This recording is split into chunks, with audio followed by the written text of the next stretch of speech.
তো আজকে আমরা দেখব যে Ajax jQuery Ajax post method. তো পোস্ট মেথডটা কি সম্পর্কে আপনারা আগে থেকে কিছুটা হলো জানেন, সেটা হলো আপনার সার্ভার থেকে ডাটা রিকোয়েস্ট করে HTTP পোস্টের মাধ্যমে। তো আপনি jQuery-তে এর মাধ্যমে কিভাবে আপনি ডাটা পাস করবেন এই বিষয়টি আমরা আজকে দেখব। তো এর আগে সম্ভবত আমরা XML নিয়ে কাজ করেছিলাম। তো আমরা এগুলো উঠিয়ে দিচ্ছি, আমাদের এগুলো এখন আর দরকার নেই। হ্যাঁ, আমরা এগুলো রিমুভ করে দিচ্ছি, শুধু ডকুমেন্ট ডট রেডি ফাংশনটাই থাকবে। শুধুমাত্র ডকুমেন্ট ডট রেডি অংশটুকু রেখে বাকিগুলোকে রিমুভ করে দিলাম। তো আমাদের এই পাড়া অংশটুকু সম্ভবত ছিল, তো আমরা একটু রিফ্রেশ দিয়ে দিই কি হ্যাঁ ঠিকঠাক আছে। তো ওকে ফাইন। তো এখন আমরা যে কাজটি করব সেটা হলো একটা ফর্ম তৈরি করি। হ্যাঁ,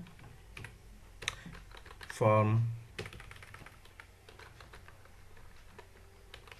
ফর্ম তো ফর্ম সাপোজ আমি একটা আইডি দিলাম, আমি মাই ফর্ম এরকম নামে একটা আইডি দিলাম।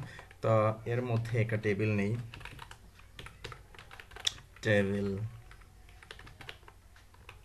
টেবিল তো টেবিলের মধ্যে যথারীতি আপনারা জানেন যে আমি টিআর নিব। হ্যাঁ, টিআর অর্থাৎ টেবিল ডাটা টিডি টিডি।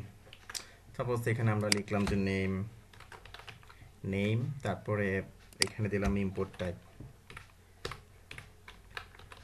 Import type import type text. হ্যাঁ, টেক্সট, তারপরে নেম দিলাম নেম। ওকে ওকে ফাইন। তো একটা রিকোয়ার্ড দিয়ে নিই আমরা। হ্যাঁ, রিকোয়ার্ড সাপোজ ওয়ান অথবা রিকোয়ার্ড দিতে পারেন আপনার ইচ্ছা। তো এটাকে কপি করলাম। আচ্ছা, দুটাই থাক আপাতত, পরে লাগলে আমরা আচ্ছা এখানে একটা কাজ করতে হবে। ইম্পোর্ট টাইপ সাবমিট সাবমিট আমরা এখানে ভ্যালু দেব সাপোজ সাবমিট। হ্যাঁ, এটা হবে কি ধরুন এখানে দিলাম স্কিল স্কিল দিলাম। এটা দিলাম কি স্কিল। ওকে ফাইন, দিলাম স্কিল স্কিল নেম সাবমিট দিলাম, দেখি কি অবস্থা রিফ্রেশ করে। হ্যাঁ, সুন্দর কাজ করছে আমাদের ফিল্ডটি।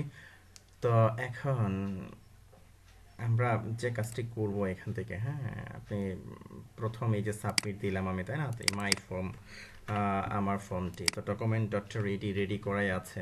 তো এখন আমরা এটাকে ধরবো, কি নিয়েছি, মাই ফর্ম নিয়েছি, মাই ফর্ম ডট কি সাবমিট সাবমিট অর্থাৎ সাবমিট মেথডটা আমি ধরলাম সাবমিট। তো সাবমিটের মধ্যে আপনার যে অ্যানোনিমাস ফাংশনটা আপনি দিবেন, ফাংশন। ওকে ফাইন। তো এর মধ্যে অ্যানোনিমাস ফাংশনটা আপনি দেবেন, তারপর আপনি এখান থেকে ডাটা নিয়ে আপনি কি আকারে পাঠাতে চাচ্ছেন, পোস্ট আকারে, তাই না? ওই যে কোয়েরি পোস্ট নিয়ে আপনি যেভাবে কাজ করবেন আপনি এভাবে দিবেন ডলার, তারপর লিখবেন যে পোস্ট এভাবে লিখতে হয়। হ্যাঁ, তো এর আবার দুটা প্যারামিটার আছে, একটা হলো আপনার ইউআরএল বসবে, তারপর আপনার কল ব্যাক ফাংশনটা এরকম ফাংশনটা বসবে। ঘটনাটা এইরকম ঘটে। তো বিষয়টা কিভাবে কাজ করে, যেমন ইউআরএল কি হতে পারে। হ্যাঁ, ইউআরএল হতে পারে যেমন আমরা একটা কাজ করি, আমরা ডাটা পাস করব, তাই না? তো আমরা একটা তৈরি করে নিই। হ্যাঁ, আমরা আমাদের প্রজেক্ট ফোল্ডারের মধ্যে সাপোজ আমরা এখানে দিলাম যে content content dot PHP content dot PHP দিলাম আমি, ওপেন করলাম কন্টেন্ট ডট পিএইচপি। হ্যাঁ, তো কন্টেন্ট ডট পিএইচপির মধ্যে আমি এখান থেকে যে ডাটা পাস করব আমরা এটাকে ধরবো। হ্যাঁ, ধরে আমরা কি করব, এই ডাটাগুলোকে আমরা এখানে আবার শো করব এক জায়গায়। যেমন ধরুন আমি ওপরেই শো করাতে যাচ্ছি, আমি এখানেই শো করাবো। তো তার জন্য আমি একটা ডিপ নিয়ে নিই। হ্যাঁ, ডিপ অথবা স্পেয়ারও নিতে পারতাম, এটা একটা আইডি দিয়ে দিই। হ্যাঁ, আমরা দিলাম সাপোজ স্টেট, অর্থাৎ আমি যেভাবে লিখি আর কি। Okay fine. এখন এখান থেকে আপনি কি করবেন, ভ্যালু পাস করবেন, তাই না? তো ভ্যালু পাস করে ডাটাগুলো আবার কি করবেন, রিট্রিভ করে আবার এখানে শো করাবেন এখান থেকে। তো ইউআরএলটা কি হবে, ইউআরএলটা হবে আমরা যে ইউআরএলটা দিয়েছি content.php, তাই না? তো ওইখান থেকে আবার ডাটা আপনি নিয়ে আসবেন, তাই না? তো আমি ডাটাই দিলাম এখানে, যাই হোক সমস্যা নেই। তো ডাটা এখানে দিলাম। তো এটাকে আবার আপনি কি করবেন, এটাকে আবার আপনি শো করাবেন কোথায়, এখানে আবার শো করাবেন, তাই না? এই যে এখান থেকে যে ডাটাটা আপনি পাস করাবেন, আপনি এখানে লিখবেন যে সাপোজ এই যে যে আইডিটা আমরা এখানে দিয়েছি, তাই না? এখানে শো করাবো স্টেট। তো এখানে শো করাবো, আমি কি দিলাম, স্টেট দিলাম, স্টেট ডট এইচটিএমএল, এইচটিএমএল অথবা আপনার টেক্সট, তো এইচটিএমএল দিবেন, এইচটিএমএল। হ্যাঁ, এইচটিএমএল সহ আমি এখানে শো করাতে চাচ্ছি, এখানে শো করাতে চাচ্ছি। তো কোন ডাটাগুলো শো করাতে চাচ্ছি, যে এখান থেকে ডাটাগুলো নিয়ে তারপরে তো একটু টেস্ট করে আমরা দেখি। যেমন ধরুন এখানে আরেকটা আমি প্যারামিটার দিলাম, এরকম কমা দিলাম, কমা দিলাম, এখানে আমি দিলাম যেরকম হয়, অর্থাৎ যেরকমভাবে লিখলে আপনারা জানেন অলরেডি এগুলো। হ্যাঁ, যেমন আমি এখানে দিলাম যে নেম, নেম, এখানে দিলাম আমি কি দেলোয়ার, দেলোয়ার। তারপরে কি দিয়েছি, আমি দিয়েছি কি স্কিল, তাই না? স্কিল, স্কিল, তাই না? স্কিল, স্কিল লিখলাম যে জাভা অ্যান্ড পিএইচপি। ওকে, তো ওকে ফাইন। তো এখন এই যে ডাটাটা আমি কি করছি, পোস্ট আকারে পোস্ট দিয়ে পাঠাচ্ছি, তাই না? তো এখন এখানে আপনি প্রিন্টার করতে পারেন, প্রিন্ট আন্ডারস্কোর আর কি, এটা যেহেতু এটা গ্লোবাল এরে, তাই না? আপনি এখানে লিখতে পারেন পোস্ট। তো একটা কাজ করি আমি, এগুলো ফরম্যাটেড আকারে শো করাবো। আমি সাপোজ প্রি দিলাম, ওকে, প্রি, প্রি ক্লোজ করে দিলাম। অর্থাৎ ওইখানে অ্যাকশনটা ঘটবে এবং এই ডাটাগুলো কি করছি আমি আবার এখানে আবার শো করাচ্ছি। তো এটা পেজ আবার রিফ্রেশিং বন্ধ করার জন্য যে কাজটি করতে হয় আপনারা জানেন অলরেডি। তারপরে আমি লিখছি এখানে, পেজটা রিফ্রেশ বন্ধ হবে। তো জাস্ট আপনি লিখবেন যে রিটার্ন, রিটার্ন ফলস। তো এর আগের পর্বে অলরেডি দেখেছেন এগুলো। তো যাই হোক, তো আমি কি করলাম, এইগুলো ডাটাগুলো পাঠালাম।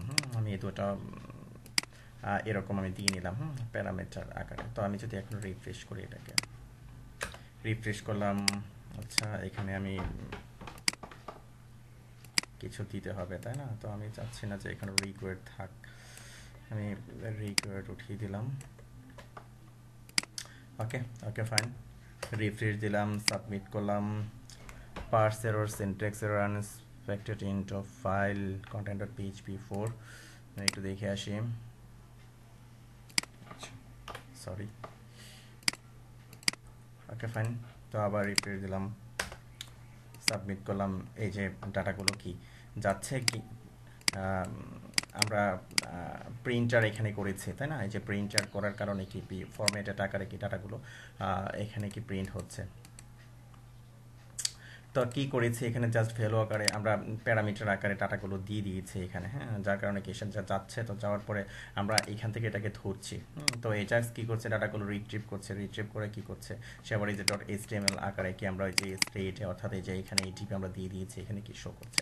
তো এখন আমরা কি করব, আমাদের ফিল্ডের যে ডাটাগুলো আছে আমরা এখান থেকে ফিল্ডগুলো ডাটাগুলো নিয়ে আমরা কাজ করব। তো জেকিউরির একটা মেথড আছে যে সিরিয়ালাইজ,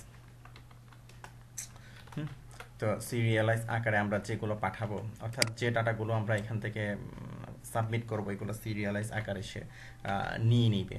তো তার জন্য যে কাজটি করবেন, এখানে ঠিক এই জায়গাটাতে আমি কি করলাম, এটা বসিয়ে দিলাম, এই যে মাই ফর্ম ডট সিরিয়ালাইজ। ওকে, তো এখন যে কাজটি করব আমরা, যেমন ধরুন এখানে আমরা আমাদের ডাটাগুলো দিব। আমরা এখানে দিলাম নেম, তারপরে কি দিলাম স্কিল, আমরা দিলাম যে পিএইচপি, সাবমিট দিলাম। এই যে দেখুন, হ্যাঁ, দেলোয়ার যে ইমরান স্কিল পিএইচপি। তো আমি আরেকটা বাড়িয়ে দিই এখানে, হ্যাঁ, আমি এখানে দিলাম যে ইমেইল, ইমেইল দিলাম, আমি এখানে দিলাম কি ইমেইল, নেম দিলাম সাপোজ, ইমেইল দিলাম। ওকে, তো এখন এখানে কি দিয়েছি, নেম দিয়েছি, নেম, স্কিল, ইমেল দিয়েছি, তাই না? তো এখন যদি আমি এটাকে রিফ্রেশ করি, যেমন সাপোজ আমি দিলাম দেলোয়ার যে ইমরান দিলাম, তারপরে স্কিল দিলাম সাপোজ জাভা এন্ড পিএইচপি, তারপরে ইমেল দিলাম সাপোজ দেলোয়ার তারপরে হচ্ছে @gmail.com দিলাম, সাবমিট দিলাম। এই যে দেখুন সে কি করছে, ঠিক আমি যেগুলো পাস করছি সাবমিট করছি সেইগুলো কি ধরে আবার কি করছে, এটাকে রিট্রিভ করে প্রিন্ট করছে। তো আশা করি বুঝতে পেরেছেন যে কিভাবে পোস্ট নিয়ে আপনি কাজ করতে পারেন। তো ওকে ফাইন, ধন্যবাদ, আজকে এ পর্যন্তই।